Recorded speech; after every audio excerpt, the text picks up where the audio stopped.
কঙ্কালী তলায় পুজো দিলেন অনুব্রত মণ্ডল। মেয়ে সুকন্যাকে নিয়ে পুজো দিলেন অনুব্রত মণ্ডল। গতকালই কাজল শেখের সঙ্গে বৈঠক হয় এবং তারপর আজকে গিয়েছেন কঙ্কালী তলায় পুজো দিতে গিয়ে তাকে কাঁদতেও দেখা গেল। এবং অনুব্রত মণ্ডল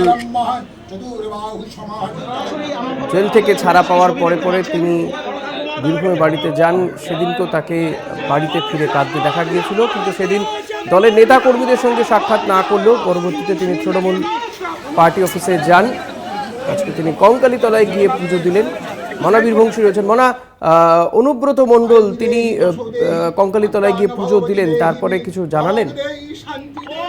দেখো ঋষিকেশ, তুমি জানো যে প্রায় 2 বছর পর তিহার ফেরত বীরভূমে এসেছেন অনুব্রত মণ্ডল, এবং তুমি জানো যে এই 2 বছরে বীরভূমের রাজনৈতিক যে সমীকরণ বা বীরভূমের যে সামগ্রিক পরিবেশ কিন্তু অনেকটাই কিন্তু পরিবর্তন হয়েছে। দেখো, সে জায়গায় দাঁড়িয়ে তুমি জানো যে বিগত দিনে আমরা দেখেছিলাম অনুব্রতর কি অ্যাক্টিভিটিস। আজকে হঠাৎ করেই অনুব্রত মণ্ডল তিনি তার বোলপুরের পিছুপট্টি যে বাড়ি, সেই বাড়ি থেকে তিনি বেরোলেন এবং কনভয় তার গেল সতীপীঠ কঙ্কালী তলার দিকে। অবশ্যই তার মেয়ে সুকন্যা মণ্ডল কিন্তু তার সঙ্গে ছিল। দেখো, অবশ্যই অনুব্রত মণ্ডল এদিন প্রায় 2 বছর পর বলা যেতে পারে কঙ্কালী তলায় তিনি গেলেন, এবং সেখানে দেখলাম যে ছবি উঠছিল মূলত যে অনুব্রত মণ্ডলের যারা অনুগামী, তৃণমূলের যারা কর্মী সমর্থক, কঙ্কালী তলা গ্রাম পঞ্চায়েতে যারা ওখানকার ছিলেন, তারা কিন্তু সকলেই আমরা দেখলাম যে অনুব্রত মণ্ডলের জন্য তারা অধীর অগ্রহে তারা অপেক্ষা করছিলেন। তারপর অনুব্রত মণ্ডল তার মেয়েকে নিয়ে গিয়ে সতীপীঠ কঙ্কালী তলায় তিনি কিন্তু পুজো দিলেন। পুজো দেওয়ার পর কঙ্কালী তলার চারপাশটা কিন্তু তিনি কিন্তু ঘুরে দেখলেন। অবশ্যই অনুব্রত মণ্ডল কি বললেন সতীপীঠ কঙ্কালী তলায় দাঁড়িয়ে, দেখো নিশ্চয়ই যেটা আমরা আমাদের সংবাদ মাধ্যমের মুখোমুখি হয়েছিলেন অনুব্রত মণ্ডল, এবং তিনি যেটা বলছেন যে অবশ্যই তার মেয়ে সুকন্যা এবং তার জন্য এবং দলের জন্য তিনি কিন্তু পুজো করালেন, এবং অবশ্যই কঙ্কালী তলার যারা সমস্ত সেবায়িত রয়েছেন, কঙ্কালী তলায় যারা দেখভাল করেন, তাদের সঙ্গে কথা বললেন।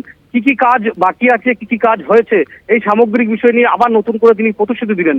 তিনি বললেন যে পুরোহিতরা যারা ছিলেন তারা বেশ কিছু দাবি দেওয়া রেখেছিলেন যে আরো কিছু কাজ বাকি রয়েছে সতীপীঠ কঙ্কালী তলায়, সেগুলো যাতে হয় সেই বিষয়গুলো কিন্তু অনুব্রত মণ্ডলের সামনে তুলে ধরলেন।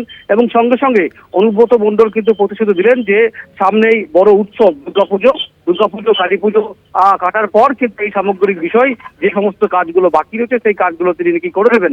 দেখো, অবশ্যই তুমি বুঝতেই পারছো যে প্রায় 2 বছর পর অনুব্রত মণ্ডল, এর আগে আমরা দেখেছি বহুবার অনুব্রত মণ্ডলকে সতীপীঠ কঙ্কালী তলায় তিনি হোমযজ্ঞ করেছিলেন, বিভিন্নভাবে বিভিন্ন রকম কর্মসূচি করেছিলেন। তারপরে প্রায় 2 বছর পর তিনি কঙ্কালী তলায় পা রাখলেন, এবং অবশ্যই বলা যেতে পারে তার এই কঙ্কালী তলা সফরকে ঘিরে রীতিমতো তাদের কর্মী সমর্থকদের মধ্যে যে উন্মাদনা উৎসাহ সেটা কিন্তু চোখে পড়ার মতো ছিল।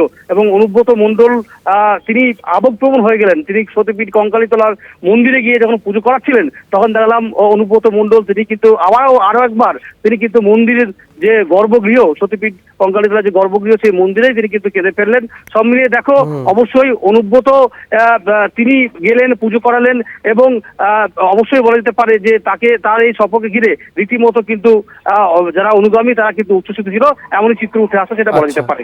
ধন্যবাদ মনা। কথা বলছিলাম প্রতিনিধি মনা বীরবংশীর সঙ্গে।